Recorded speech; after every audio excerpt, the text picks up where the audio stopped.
Hello student, আজকে আমরা class 10-এর সরল সুদ কষা কষে দেখি 16 থেকে অঙ্কগুলো শুরু করব। এর আগে আমরা 1 থেকে 15 পর্যন্ত অঙ্ক করিয়ে দিয়েছি। তোমরা দেখতে চাইলে ডেসক্রিপশন বক্সে লিংক দেওয়া আছে, দেখে নিবে। ঠিক আছে, তাহলে 16 নম্বরের অঙ্ক কি বলছে? আসলাম চাচা কর্মক্ষেত্র থেকে অবসর নেওয়ার সময় 1 লাখ টাকা পেলেন। ওই টাকার কিছুটা ব্যাংকে ও বাকিটা পোস্ট অফিসে জমা রাখেন এবং প্রতি বছর সুদ বাবদ মোট 5,400 টাকা পান। ব্যাংকের ও পোস্ট অফিসের বার্ষিক সরল সুদের হার যদি যথাক্রমে 5% ও 6% হয়, তবে তিনি কোথায় কত টাকা জমা রেখেছিলেন হিসাব করি। তো আসলাম চাচা কোনো একটা কর্মক্ষেত্র থেকে অবসর নিয়েছে, তখন তিনি 1 লাখ টাকা পেয়েছেন। তো 1 লাখ টাকা পাওয়ার পরে তিনি ওই টাকাটা দুভাগে ভাগ করে কিছু টাকা ব্যাংকে এবং বাকি টাকাটা পোস্ট অফিসে জমা রেখেছে। কত টাকা জমা রেখেছে সেটা কিন্তু আমরা জানি না। হ্যাঁ, হয়তো ব্যাংকে যদি 30,000 রেখেছে তাহলে পোস্ট অফিসে 70,000, বা ব্যাংকে যদি 60,000 রেখেছে তাহলে পোস্ট অফিসে 40,000, কিন্তু কোথায় কত রেখেছে সেটা আমি জানি না। এবার যত টাকাই রেখেছে সেই ব্যাংকের থেকে, দুটো ব্যাংক থেকে যেটা আমরা সুদ পাচ্ছি, মানে আসলাম চাচা যেটা সুদ পাচ্ছে, সে সুদের টাকাটা কত হচ্ছে? 5,400 টাকা। মানে দুটো সুদ মিলে 5,400 টাকা। এবার ব্যাংকের বার্ষিক সরল সুদের হার কত বলেছে? 5%, এবং পোস্ট অফিসের বার্ষিক সরল সুদের হার হচ্ছে 6%। তাহলে তিনি কোথায় কত টাকা রেখেছিলেন আমাকে দেখাতে হবে। তাহলে দেখো, তাহলে ব্যাংকে রেখেছিলেন মনে করি X টাকা, এটা আমি ধরে নিচ্ছি।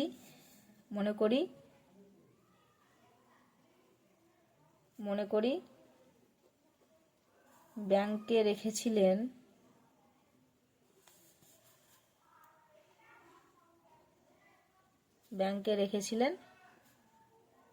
X টাকা, ঠিক আছে। আর পোস্ট অফিসে রেখেছিলেন, দেখো ব্যাংকে যদি X টাকা রাখে তাহলে টোটাল আমার টাকা ছিল কত? 1 লাখ। তাহলে 1 লাখ থেকে আমার X টাকা বাদ যাবে। মানে ধরো আমার 1 লাখের মধ্যে ব্যাংকে যদি আমি 60,000 রাখি, তাহলে পোস্ট অফিসে কত রাখবো? 1 লাখ থেকে তো 60,000 বাদ দিতে হবে নাকি? তাহলে 40,000 হবে। তো 1 লাখ থেকে যদি আমি X টাকা বাদ দিয়ে দিই, মানে যে টাকাটা ব্যাংকে রেখেছিল, তাহলে সেটা পোস্ট অফিসে রেখেছে। বুঝতে পেরেছো? পোস্ট অফিসে এত টাকা রেখেছে। তাহলে ব্যাংকের ক্ষেত্রে আমার সুদটা কত সেটা আমি এবার বের করে নিই। ব্যাংকের ক্ষেত্রে সুদ মানে ব্যাংকে কত টাকা সুদ পাচ্ছে, আই এর মান। তাহলে আই এর মান আমরা কি জানি? PTR। ব্যাংকের ক্ষেত্রে সুদ I = PTR বাই কত হবে? 100। তাহলে এখানে পি এর মান কত? ব্যাংকে কত টাকা তিনি রেখেছিল? X টাকা, তাহলে পি এর মান X টাকা। টাইমটা কত? টাইম আমার বলেছে প্রতি বছর, তাই তো, মানে 1 প্রতি বছর, মানে 1 বছর। আর আর এর মান কত? ব্যাংকে কত পার্সেন্ট সুদ পেত? 5%। তাহলে 5/100। 5 দিয়ে যদি কাটি, 5 × 1 = 5, 5 × 20 = 100। তাহলে X এর সঙ্গে যদি 1 গুণ করি তাহলে X/20। তাহলে এটা বের হলো ব্যাংকের ক্ষেত্রে সুদ। এবার যদি পোস্ট অফিসের ক্ষেত্রে সুদটা বের করা যায়,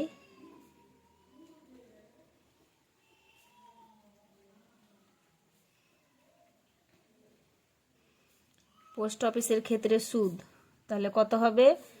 I = PTR/100। তাহলে এখানে পি মানে কত? পোস্ট অফিসের আসল কত টাকা রেখেছিল?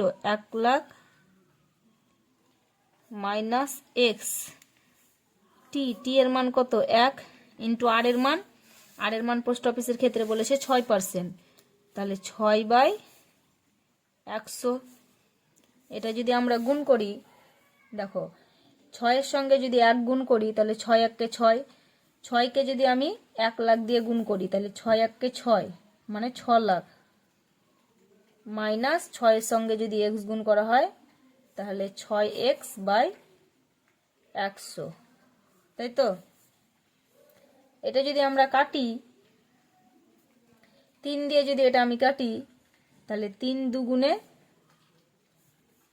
আচ্ছা 2 দিয়ে যদি কাটি তাহলে 3 দুগুণে 6, তাহলে এখানে 5টা শূন্য থাকলো, 1 2 3 4 5, এটা 2 দিয়ে, 50 দুগুণে 100, তাহলে এখানেও আমার 2 দিয়ে কাটবে, 3 দুগুণে 6, তাহলে থাকবে আমার কত, 3 লাখ মাইনাস কত 3x বাই কত 50। তাহলে পোস্ট অফিসের ক্ষেত্রে আমার সুদ বের হলে এত টাকা। আমি এখানে সুদ কেন বের করলাম, আমাকে তো প্রশ্নতে দেয়নি যে সুদ বের করো, সুদটা বের করলাম এই কারণেই যে আমাকে এখানে বলে দিয়েছিল যে প্রতি বছর তিনি এই ব্যাংক এবং পোস্ট অফিস থেকে মোট সুদ 5,400 টাকা পায়। তাহলে আমি এখানে যে সুদটা বের করলাম, যে ব্যাংকের ক্ষেত্রে সুদ আর পোস্ট অফিসের ক্ষেত্রে সুদ, তাহলে এই দুটো সুদকে যোগ করে যে টাকাটা পাচ্ছি সেটাই 5,400 টাকা। তাহলে আমি লিখতে পারি প্রশ্ন অনুযায়ী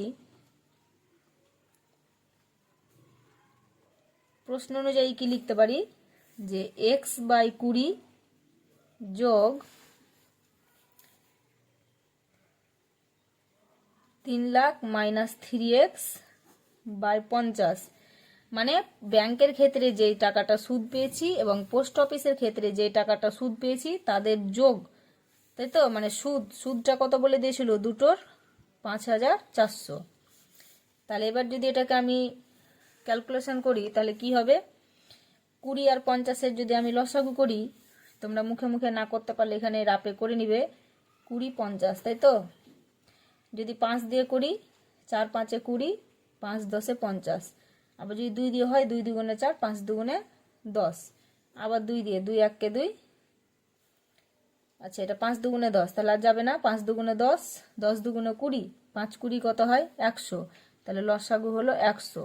100 সঙ্গে যদি 20 আমি ভাগ করি, এটার সঙ্গে এটা ভাগ হয়, 100-র সঙ্গে 20 যদি ভাগ করি তাহলে পাবো 5, 5 20 100, 5-এর সঙ্গে ওপরেটা গুণ করলে হবে 5x প্লাস 100-র সঙ্গে 50 যদি আমি ভাগ করি তাহলে পাবো 2, 2-এর সঙ্গে যদি 3 গুণ করি তাহলে 3 দুগুণে 6, তার সাথে 5টা শূন্য মানে 6 লাখ, মাইনাস 100-কে যদি 50 দিয়ে আমি ভাগ করি তাহলে কত পাবো, কত পেয়েছি এখানে বলো 2, তাহলে 2-কে যদি আমি 3 দিয়ে ভাগ করি তাহলে 3 দুগুণে 6 মাইনাস 6, তাহলে সমান 5,400। তাহলে বা এবার আমি কি করতে পারি দেখো, মাইনাস 6x আর এখানে প্লাস 6x, তাহলে এটা বিয়োগ হবে, দুই রকম চিহ্ন, তাহলে বিয়োগ করলে হবে মাইনাস x, যেহেতু যোগ বিয়োগ করলে সবসময় বড়টার চিহ্ন বসে, minus x plus 6 lakh by 100 সমান 5,400।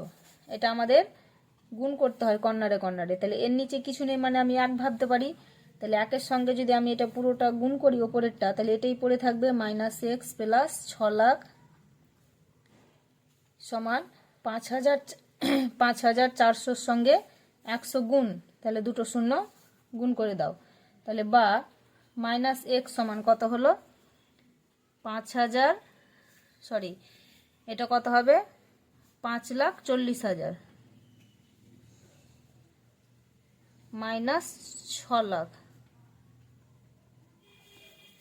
তাহলে বা মাইনাস x সমান 6 লাখ থেকে যদি এটা আমার বাদ দেওয়া হয় তাহলে হবে কত আমার 60,000 মাইনাস 60,000, যেহেতু এটা থেকে এটা বাদ দিতে গেলে এই 6 লাখটা আমার বড়, তাহলে বড়টার চিহ্ন মাইনাস আছে, তাহলে এখানে মাইনাস বসলো, যোগ করো বা বিয়োগ করো সবসময় কিন্তু মাইনাসের চিহ্ন বসবে, মানে বড়টার চিহ্ন বসবে, তাহলে এখানে বড় সংখ্যা যেহেতু 6 লাখ তাহলে তার চিহ্ন আছে মাইনাস, ওর জন্য মাইনাস বসেছে, এই মাইনাস আর এই মাইনাস যদি কেটে দিই তাহলে x এর মান কত বের হলো 60,000।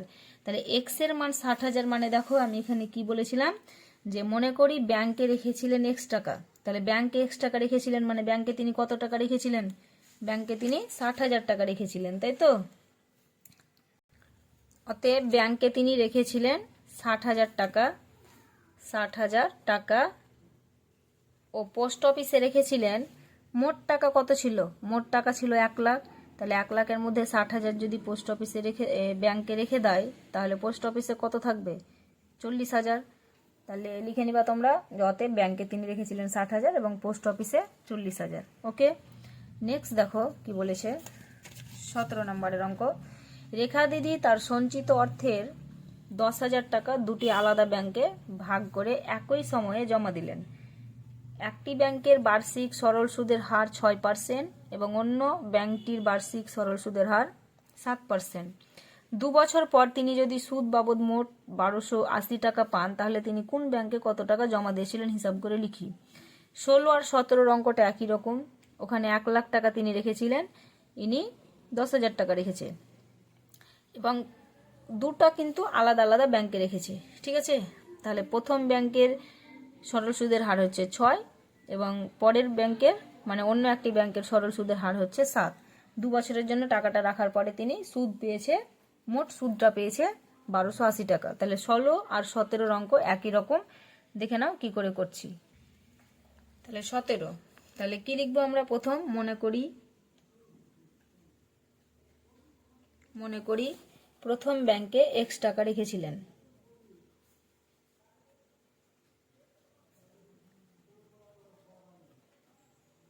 মনে করি প্রথম ব্যাংকে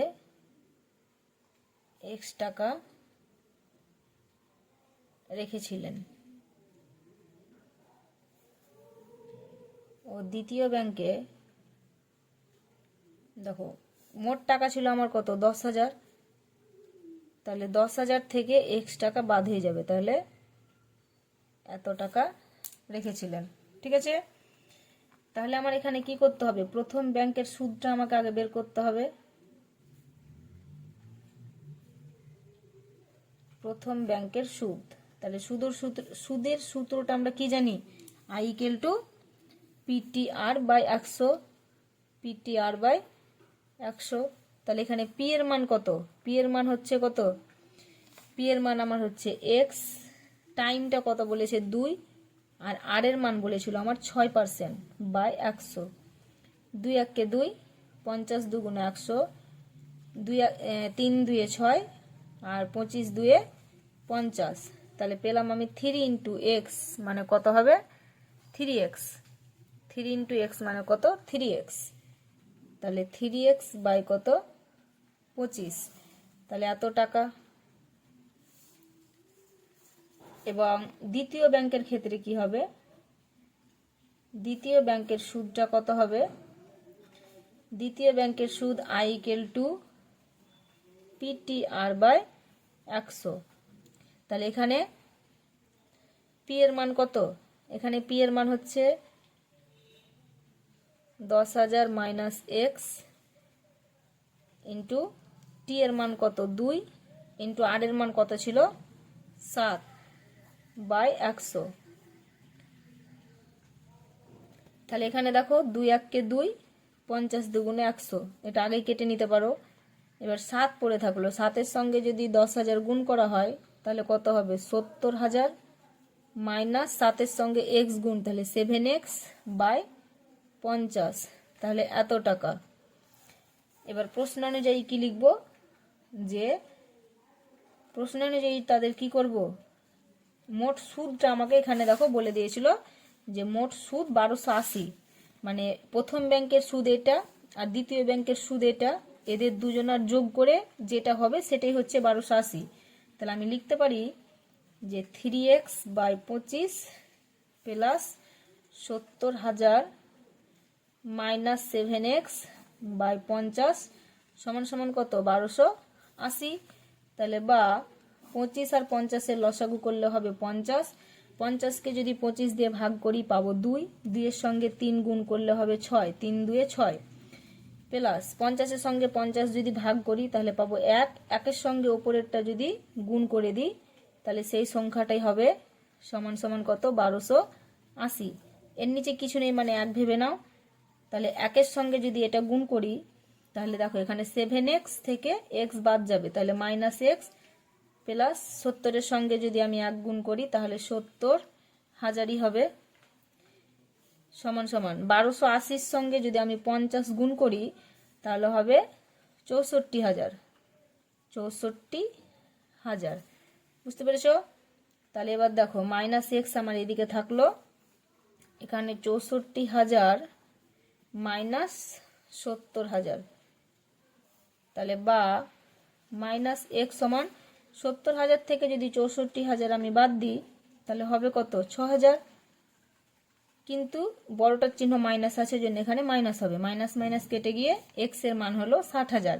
তাহলে তিনি 6,000, তাহলে তিনি প্রথম ব্যাংকে 6,000 টাকা এবং দ্বিতীয় ব্যাংকে কত হবে বলো, 10 থেকে 6 বাদ মানে 4,000 টাকা জমা রেখেছিলেন। অতএব তিনি প্রথম ব্যাংকে 6,000 টাকা এবং দ্বিতীয় ব্যাংকে, ওর মোট টাকা কত ছিল 10,000, তাহলে প্রথম ব্যাংকে যদি 6,000 টাকা জমা রেখে দেয় তাহলে দ্বিতীয় ব্যাংকে 4,000 টাকা জমা রেখেছিলেন। বুঝতে পেরেছো? তারপরে নেক্সট দেখো 18 নম্বরের অঙ্ক বলেছে কোনো ব্যাংকে বার্ষিক 5% হারে সরল সুদ দেয়।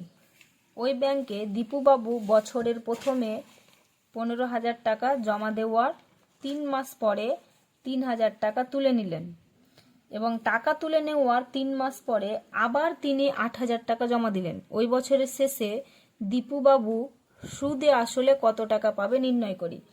দেখো ব্যাংকের বার্ষিক সুদ কত বলেছে, সুদের হারটা 5%, টাকাটা অ্যামাউন্টটা কত ছিল, আসল ছিল 15,000 টাকা, 3 মাস পরে কিন্তু তিনি 3,000 টাকা তুলে নিয়েছে, মানে 15,000 টাকাটা তিনি আগে 3 মাস খাটিয়েছে 5% হারে।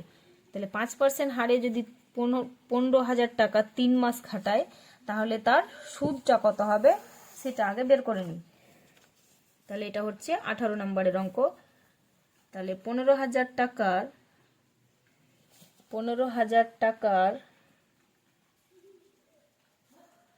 5% হারে 3 মাসের সুদ, 3 মাসের সুদ কত হবে, আইকেল টু কত হয় পিটিআর বাই 100। তাহলে পি এর মান কত, পি এর মান 15,000 আর টি এর মান কত, টি এর মান 3 মাস। তাহলে 3 মাসকে যদি আমরা বছরে পরিণত করতে যাই তাহলে 3/12 ইন্টু আর এর মান কত, আর এর মান বলেছে 5/100। তাহলে এখানে দুটো শূন্য কেটে দাও, 3 1 3, 3 4 12, আবার 4 দিয়ে কেটে দাও, 4 1 4। তাহলে এখানে 150 আছে, মানে 3 4 12 পড়ে থাকলো কত 13 14 15, তাই তো 30 পড়ে থাকছে। তো এটা তো 4 দিয়ে যাচ্ছে না, 2 দিয়ে, 2 দুগুণা 4, আর এখানে 7 দুগুণে 14 আর 1 পড়ে থাকলো, তাহলে 10, 5 দুগুণে 10। তাহলে 75 ইন্টু 5, 75 ইন্টু 5 মানে কত 375 বাই, এখানে 2 দিয়ে কেটেছি 4কে, তাহলে বাই 2। তাহলে এত টাকা 15,000 টাকা 5% হারে 3 মাসের সুদ এত টাকা। এটাকে যদি ভাগ করি তাহলে কত পাবো, 187.5 টাকা। এটাকে টাকায় পরিণত করলে এইটা পাবো। কি করে পাচ্ছি দেখো, 375কে 2 দিয়ে যদি ভাগ করি তাহলে 2 1 2, 3 থেকে 2 বাদ দিলে 1, নামলো 17, 17 হলো 8 দুগুণে 16, 7 থেকে 6 বাদ দিলে 1, নামলো 15, 7 দুগুণে 14, 5 থেকে 4 বাদ দিলে 1, আর যাচ্ছে না, তাহলে দশমিক দিয়ে শূন্য নিব, 5 দুগুণে 10। বুঝতে পেরেছো, 187.5 টাকা। এবার 3 মাস তিনি টাকাটা খাটার পরে 3,000 টাকা বলছে তুলে নিয়েছে, তাহলে এখন তার কত টাকা আছে, এখন তার আছে 12,000 টাকা। তাহলে 3 মাস পরে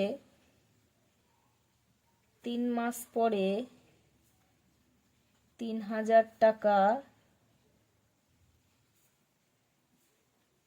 তুলে নিলে আসল থাকে 15,000 মাইনাস 3,000 সমান 12,000 টাকা। এবার এই 12,000 টাকাটা আবার কি করেছে দেখো, 12,000 টাকাটা আবার কিন্তু 3 মাস খাটিয়েছে। বলছে 3,000 টাকা তুলে নিয়ে এবং টাকা তুলে নেওয়ার 3 মাস পরে আবার তিনি 8,000 টাকা জমা দিলেন। তাহলে 12,000 টাকাটা আবার তিনি 3 মাস খাটিয়েছে। তাহলে এই 12,000 টাকার, তাই তো সরল সুদ কিন্তু মানে সুদের হার কিন্তু 5%ই আছে। 12,000 টাকার 5% হারে 3 মাসের সুদ, আবার সুদটা বের করব। তিনি 12,000 টাকা 3 মাসে সুদটা কত পেল, তাহলে আই=টু কত হবে পিটিআর। তাহলে পি মানে এখানে কত 12,000 ইন্টু টি মানে কত 3 মাস। তাহলে 3 মাসকে যদি বছরে যায় তাহলে 3 এর 12 ইন্টু আর, আর এর মান হচ্ছে 5/100, দুটো শূন্য কেটে দাও, তাহলে 12 1 12, তাই তো, এখানে 12 1 12, এখানে 12 1 12, তাহলে একটা শূন্য বসে গেল। তাহলে দেখো 3 10 30, 30কে যদি 5 দিয়ে গুণ করা যায় তাহলে 150 টাকা, তাহলে তিনি 150 টাকা সুদ পেলেন। আবার তিনি কি করেছে, 8,000 টাকা জমা করলেন, তাই তো, তাহলে আবার 8,000 টাকা জমা করলে মোট টাকা তাহলে ছিল কত, ছিল 12,000 যোগ 8,000, তাহলে অ্যামাউন্টটা এখন কত হয়ে গেল, 20,000 টাকা, তাই তো। তাহলে 20,000 টাকার, এবার এই 20,000 টাকাটা কত দিন যাচ্ছে সেটা দেখো। আমাকে তিনি বলেছে এখানে, এই যে 18 নম্বরের অঙ্ক বলছে, ওই বছরের শেষে দীপু বাবু সুদে আসলে কত টাকা পাবেন। তাহলে বছরের শেষ, তাহলে দেখো এখানে 3 মাস তিনি টাকাটা খাটিয়েছে, আবার এখানেও 3 মাস খাটিয়েছে, তাহলে 6 মাস তো অলরেডি টাকাটা খাটিয়ে নিয়েছে, তাহলে আর পড়ে থাকছে কত, 6 মাস। তাহলে 20,000 টাকার 6 মাসের সুদ, 20,000 টাকাটা 6 মাসের সুদ এবার বের করতে হবে। তাহলে সুদ আই ইকুয়াল টু কত হবে, PTR/100, তাহলে পি এর মান কত, PTR/100, পি এর মান এখানে কত 20,000, ইন্টু টি এর মান কত 6 মাস, মাসকে বছরে পরিণত করতে হলে কি হবে, 12 দিয়ে ভাগ, তাহলে 6 এর 12 ইন্টু আর, আর মানে কত এখানে 5/100, দুটো শূন্য কেটে দাও, 6 1 6, 6 2 12, 2 1 2, 2 1 2, তাহলে দুটো শূন্য পড়ে থাকলো। তাহলে 100-র সঙ্গে যদি 5 আমি গুণ করি তাহলে 5 100 500 টাকা, তাহলে এটা পড়ে থাকলো আমার সুদ। এবার সুদগুলো মোট কত হলো সেটা আমি যোগ করি, তাহলে মোট সুদ সমান কত হবে, 187.5 যোগ 150 যোগ 500, তাহলে এখানে যদি আমি যোগটা করি রাপে তাহলে কত পাচ্ছি, 5.7, 8 5 13, 3 হাতে 1, 5 আর 1 6 আর 1 7, হাতের 1 8, তাহলে 837.5 টাকা, এটা পেলাম আমি মোট সুদ।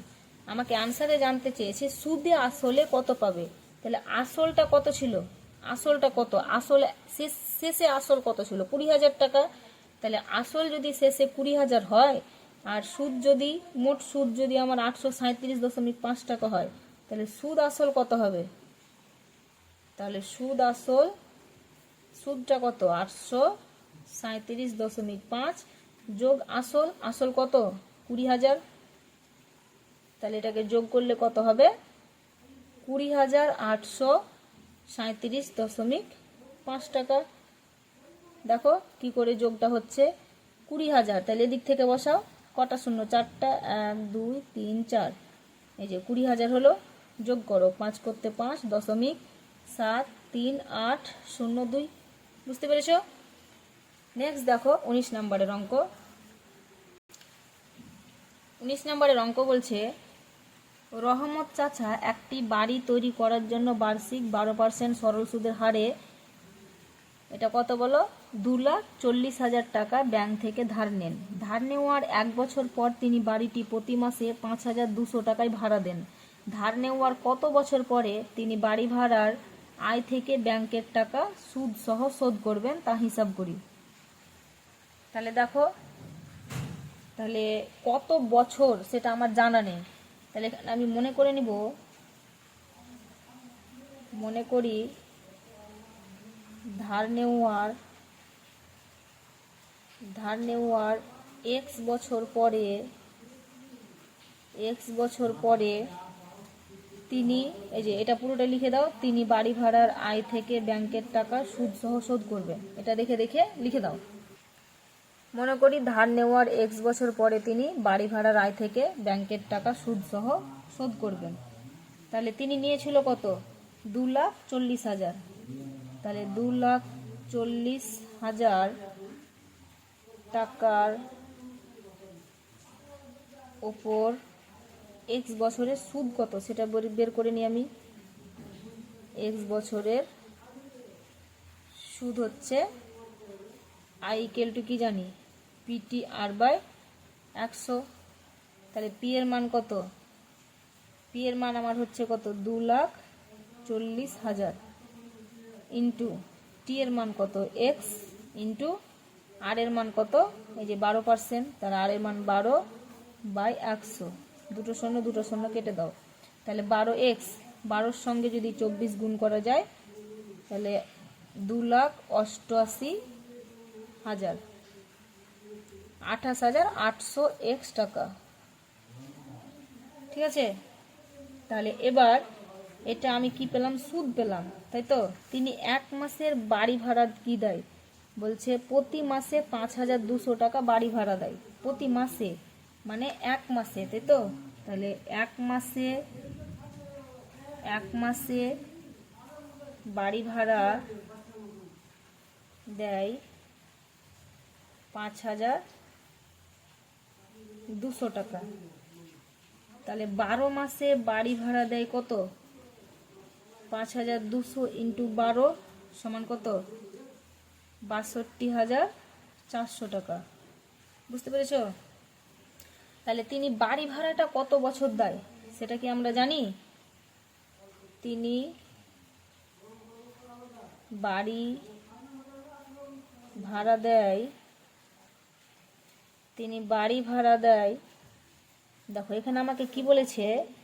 এখানে আমাকে বলে দিয়েছে যে ধার নেওয়ার 1 বছর পর, তাই তো? ধার নেওয়ার 1 বছর পর মানে যেই বছর ধার নিয়েছে সেই বছরটা বাদ, তার 1 বছর পর থেকে কিন্তু মানে ওই ইন্টারেস্টটা দেয়। ঠিক আছে? মানে বাড়ি ভাড়াটা পায়। ধার যেই বছর নিয়েছিল সেই বছর কিন্তু তিনি কোনো বাড়ি ভাড়া পাননি। ধার নেওয়ার 1 বছর পরে কি করে?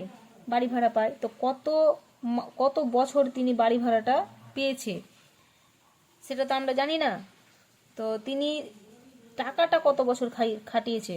ধার নেওয়ার এক্স বছর পরে তিনি বাড়ি ভাড়ার আয় থেকে ব্যাংকের টাকা সুদ শোধ করেছে। আমি লিখেছি ধার নেওয়ার এক্স বছর পরে তিনি বাড়ি ভাড়ার আয় থেকে ব্যাংকের টাকা সুদ শোধ করেছেন। তাহলে বাড়ি ভাড়াটা কত বছর দিয়েছে? বাড়ি ভাড়া পান, এটা তিনি বাড়ি ভাড়া পান এক্স মাইনাস 1 বছর, 1 বছর পর পেয়েছে, ওই জন্য এক্স মাইনাস 1 বছর। ঠিক আছে? তাহলে এক্স মাইনাস 1 বছরের বাড়ি ভাড়া, দেখো 12 মাস মানে 1 বছরের বাড়ি ভাড়া কত ছিল? 62,400 টাকা। তাহলে এক্স মাইনাস 1 বছরের বাড়ি ভাড়া কত পাবে?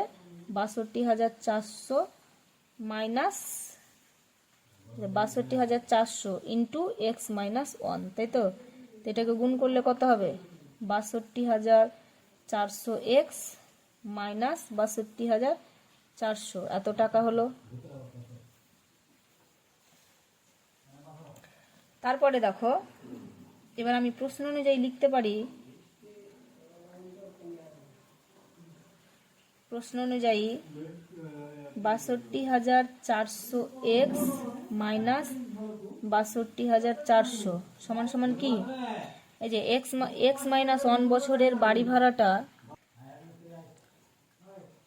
এই যে প্রশ্ন অনুযায়ী আমি কি পাবো? যে তিনি যেটা বাড়ি ভাড়া পেয়েছে, তাই তো? এই বাড়ি ভাড়াটা ও কি করবে? তিনি সুদটা কি করবে? দিবে। তাহলে সুদ আমি কত পেয়েছি? এখানে আমি সুদটা বের করে রেখেছি, এই 28,800 টাকা, তাই তো? 28,800 ইন্টু এক্স, আর আসলটা আমার কত ছিল? 2,40,000। তাহলে 2,40,000 যোগ 28,800 এক্স, তাই তো? তাহলে বা কি হবে? 62,400 এক্স মাইনাস 28,800x সমান কত, 2,40,000। এটা কত মাইনাস আছে, তাহলে এটা যোগ হয়ে যাবে কত,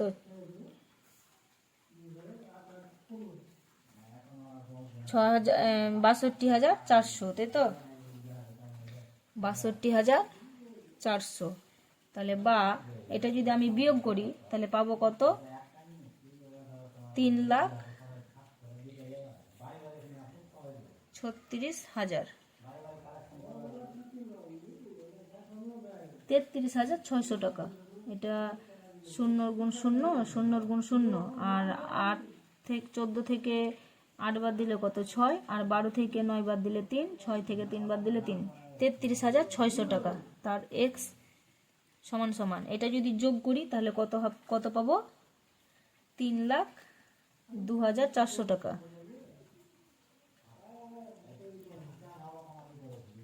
বা তাহলে এটা কত হবে, এক্স সমান কত হবে, উপরে এটা হলো বাই নিচে এটা, তাহলে দুটো শূন্য কেটে গেল। 336কে যদি আমি ভাগ করি, 336 দিয়ে আমি 3,024কে যদি ভাগ করি তাহলে 9, 336, 6, 9, 54, 4 হাতে পড়লো 5, আর 3, 9, 27, আর 5, 32, 2 হাতে 3, 3 বসে গেল, আর 3, 9 কত হবে, 27, 3, 9, 27, 27 আর 3 কত হয়, 30, তাহলে 30,024। তাহলে এটাকে যদি কাটি তাহলে পাবো 9। তাহলে অতএব কি বলেছে আমাকে অ্যান্সারটা, বলেছে তিনি কত বছর পরে বাড়ি ভাড়ার আয় থেকে ব্যাংকের টাকা সুদ সহ শোধ করবেন। তাহলে লিখে নাও যে তিনি 9 বছর পরে বাড়ি ভাড়ার আয় থেকে ব্যাংকের টাকা সুদ সহ শোধ করবেন, 9 বছর পরে। তোমরা এটা ভালো করে লিখে নেবা, ঠিক আছে, বুঝতে পেরেছো? আচ্ছা, এটা বুঝতে পেরেছো কি প্রশ্ন অনুযায়ীটা কি, তিনি বাড়ি ভাড়া পাবে এত টাকা, তিনি বাড়ি ভাড়া এটা পাবে, তো বাড়ি ভাড়াটা কি কোথা থেকে, মানে বাড়ি ভাড়া যত টাকা পাবে সেটা কি করবে, তিনি সুদ যেটা হবে, মানে ব্যাংকে যে টাকাটা রেখেছে 2,40,000 রেখেছে, সেই টাকাটা তো তাকে শোধ দিতে হবে। তার সত্ত্বে আবার যেটা সুদ যেটা পেয়েছে, এই যে 28,800 টাকা, তাহলে সুদটাও তো তাকে দিতে হবে। ওই জন্য আসল এবং সুদ, তাই তো, এই দুটো মানে কি, আসলও দিতে হবে সুদও দিতে হবে। তিনি বাড়ি ভাড়া যেটা পেয়েছে সেই টাকাটা থেকেই তিনি শোধ করবে টাকাটা। কোন টাকাটা শোধ করবে, সুদ এবং আসল টাকাটা, বুঝতে পেরেছো? তাহলে নেক্সট দেখো 20 নম্বরের অঙ্ক, বলছে রথিন বাবু তার 2 মেয়ের প্রত্যেকের জন্য ব্যাংকে এমনভাবে টাকা জমা রাখেন যাতে প্রত্যেক মেয়ের বয়স যখন 18 বছর হবে তখন প্রত্যেক মেয়ে 1,20,000 টাকা করে পাবে। ব্যাংকের বার্ষিক সরল সুদের হার 10% এবং মেয়েদের বর্তমান বয়স যথাক্রমে 13 বছর এবং 8 বছর। তিনি প্রত্যেক মেয়ের জন্য ব্যাংকে কত টাকা জমা রেখেছিলেন? তাহলে 20 নম্বরের অঙ্ক দেখো। তাহলে মনে করব বড় মেয়ের জন্য x টাকা এবং ছোট মেয়ের জন্য y টাকা জমা রেখেছে। মনে করি বড় মেয়ের জন্য x টাকা এবং ছোট মেয়ের জন্য y টাকা জমা রেখেছেন। তাহলে বড় মেয়ের জন্য যে টাকাটা জমা রেখেছে, বড় মেয়ের ক্ষেত্রে সুদটা কত হবে সেটা বের করি। বড় মেয়ের ক্ষেত্রে সুদ মানে কি, আয়ের মান। তাহলে i = কত হবে, i = PTR বাই 100। তাহলে এখানে p এর মান কত, আসল কত, বড় মেয়ের জন্য x টাকা রেখেছে কত বছরের জন্য। দেখো বড় মেয়ের বয়স হয়েছিল তখন কত, 13 বছর, কিন্তু 18 বছর যখন হবে তখন কিন্তু টাকাটা উঠে যাবে। তাহলে 13 বছরে যদি টাকা রাখে 18 বছর হতে হতে যদি উঠে যায় তাহলে টাকাটা কত বছর খাটবে, 5 বছর। ওই জন্য টাইমটা হবে 5। আর আর এর মান কত, আর এর মান বলে দিয়েছে 10/100। 10 একে 10, 10 10 100, 5 একে 5, 5 দুগুণে 10। তাহলে থাকছে কত, x/2 টাকা। এটা বড় মেয়ের ক্ষেত্রে সুদ। আর তাহলে ছোট মেয়ের ক্ষেত্রে সুদটা কত হবে, ছোট মেয়ের ক্ষেত্রে সুদ আই ইকুয়াল টু কত হবে পিটিআর বা 100। তাহলে পি মানে কত এখানে ওয়াই, তাহলে ওয়াই ইন্টু টাইমটা কত হবে, ছোট মেয়ের বয়স হচ্ছে 18 বছর যখন হবে মেয়েটার বয়স তখন টাকাটা উঠবে, তাহলে 10 বছর খাটবে, তাহলে 10 ইন্টু আর এর মান কত 10 বাই 100, 10 এককে 10, 10 এককে 10, 10 10 100, 10 10 কেটে দাও, তাহলে শুধু পেলাম আমি ওই টাকা। এবার প্রশ্ন অনুযায়ী চলে যাও। প্রশ্ন অনুযায়ী আমাকে কি বলেছে, প্রশ্ন অনুযায়ী আমাকে বলেছে যে তিনি প্রত্যেক মেয়ের নামে 1,20,000 টাকা করে পাবে। ঠিক আছে, প্রত্যেক মেয়ে 1,20,000 করে পাবে সুদ সহ। 1,20,000 টাকাটা যে পাবে, তাহলে সুদ আসল নিয়ে পাবে। তাহলে সুদটা কত, সুদটা হচ্ছে আমার x/2, আর আসল কত, আমি যদি বড় মেয়েরটাই ভাবি তাহলে তার আসল ছিল কত x, আর সুদ কত পেয়েছে x/2, তাহলে এটা যোগ করলে সুদ আসল। আমাকে ব্যাংকে থেকে যে 1,20,000 টাকা দিবে, তাহলে আমি যে টাকাটা জমা রেখেছি x টাকা সেটাও দিবে, আর তার সাথে সুদটাও দিবে, তাহলে সুদ আসল কত 1,20,000। ঠিক আছে, তাহলে বা এটা লসাগু 2, 2 এর সঙ্গে x গুণ হলে 2x প্লাস 2 এর সঙ্গে 2 যদি ভাগ হয় 1, 1 এর সঙ্গে x যদি গুণ হয় তাহলে xই হবে 1,20,000।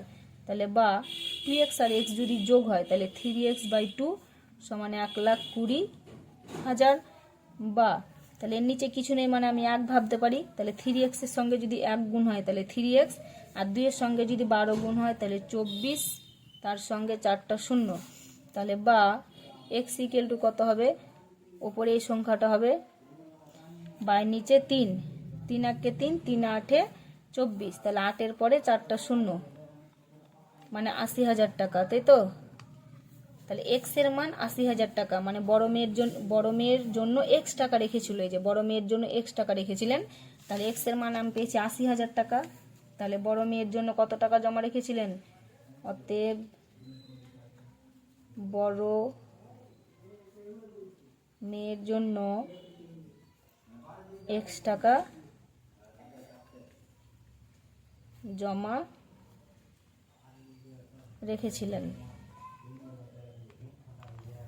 এবার আবার যদি প্রশ্ন অনুযায়ী দেখা যায়, প্রশ্ন অনুযায়ী ওই যে ছোট মেয়েটাও কিন্তু পাবে আমার 1,20,000, প্রত্যেক মেয়ে বলেছে 1,20,000 পাবে।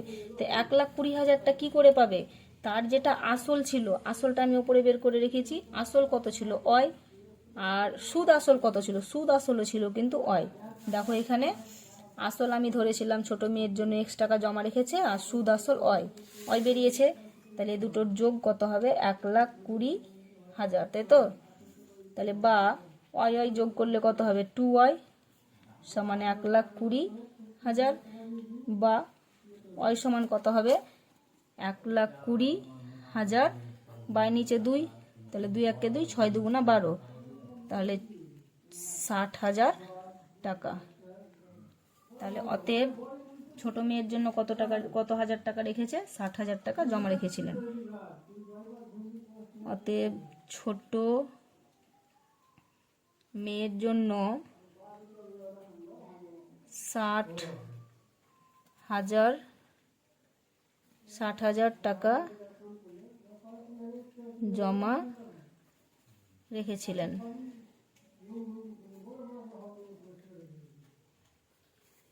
বুঝতে পেরেছো?